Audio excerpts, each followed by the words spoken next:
Good morning mga ka-ride. So ayun, sa lahat ng mga nangungumusta kay Blue Spidey, ayan, medyo matagal-tagal na rin po yang hindi nakakatakbo. O, dito pa yung susi niya. Tingnan natin kung ilan na ba yung tinakbo ng motor na to.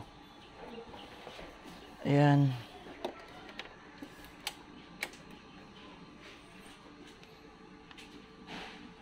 Ilan na ba?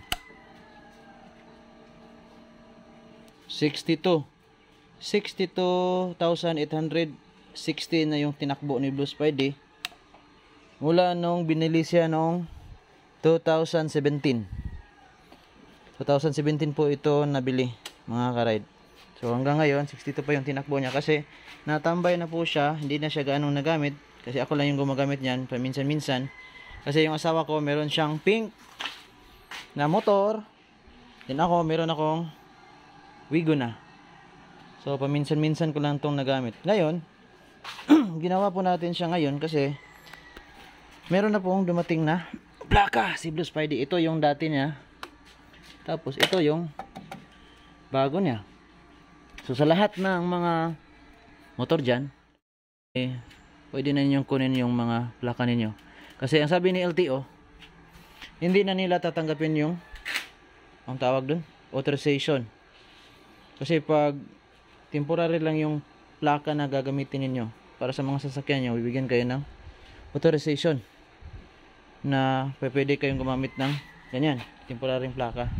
So ngayon na simula na silang mag-release ng mga plaka ng 2017, so 18 at saka 19, saka yung mga bago rin.